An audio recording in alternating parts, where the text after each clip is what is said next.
In my previous video, I talked about the box office results of Across the Spider-Verse, and in this lovely little video, it's going to be a short one more than likely, is a spoiler-free review of Spider-Man Across the Spider-Verse. I just got finished watching it about an hour and a half ago, and I have to say I thoroughly enjoyed this movie for numerous reasons. There were some things that I didn't care for, things that didn't matter. A couple of things that, of course, the internet is going to blow way out of proportion, in my opinion. Just reaching for things for, I don't know, whatever reason they see fit. But all in all, 2 hour and 20 minutes of movie, I thoroughly enjoyed it. It was filled, not necessarily filled to the brim, but it had its action sequences that were just nonstop wonderful. Some scenes where just so many things were going off all at one time that might be difficult for your average neurotypical person, but me being who I am, I was glued to the screen, seeing all the lovely Easter eggs and the action and the swinging here and the saving person there. I absolutely loved it.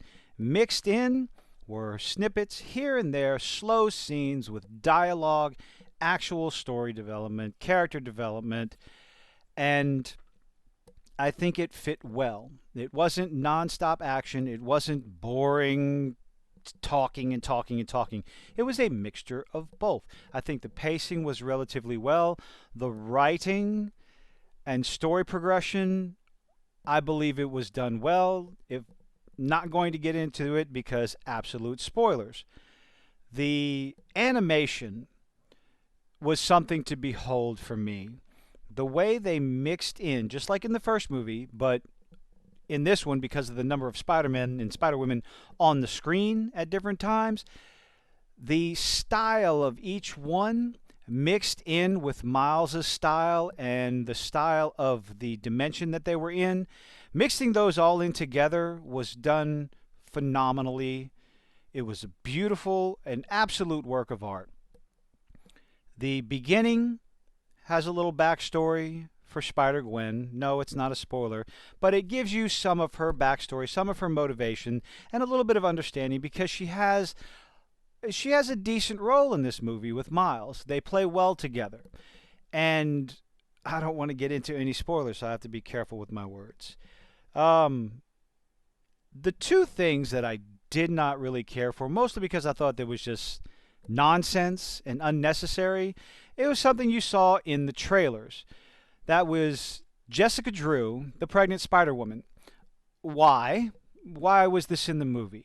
The only reason this was in a movie is a throwback to the comic book where Spider-Woman was pregnant and trying to save people and be a superhero while pregnant. And just, I don't know.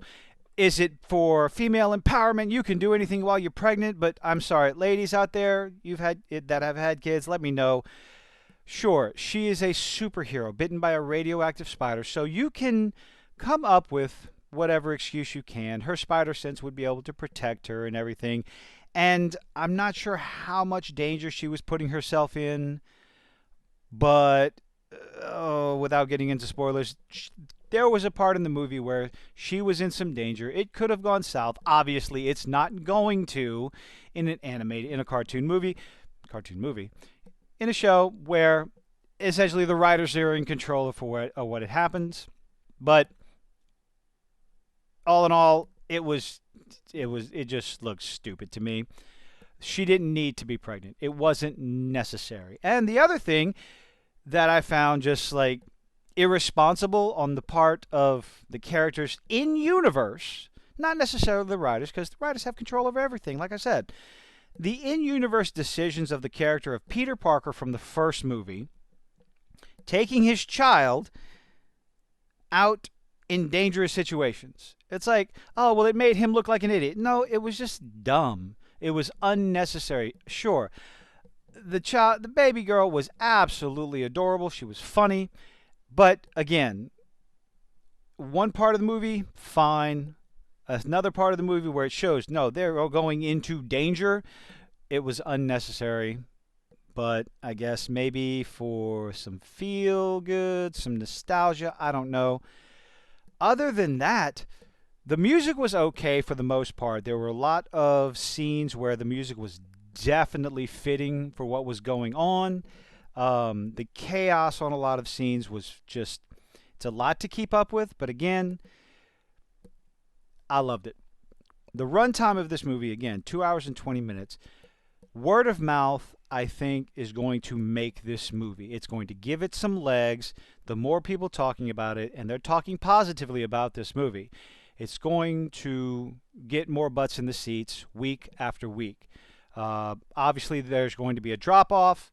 I'm predicting about 45% drop off at the most. I guess we'll see how well my predictions go and over the next couple of months to see, am I just talking out of my ass, or hey, am I starting to pay attention to things? Am I starting to learn things? Who knows? How could I possibly learn new stuff? But anyway, all in all, fantastic movie. Thoroughly enjoyed it. I will be watching it again before I do my spoiler review with Oshiro on our live stream on Wednesday. Dumpster Fireside Chat. Join us there. 8 p.m. Central Wednesdays. Come join us over there. Let us know what you think. Let me know what you think in the comments. Again, like I've said before, have you seen the movie? Did you enjoy it? Are you going to see the movie? Does my opinion mean anything to you? Leave a like, leave a dislike, leave a comment. I appreciate you making it this far. Bye.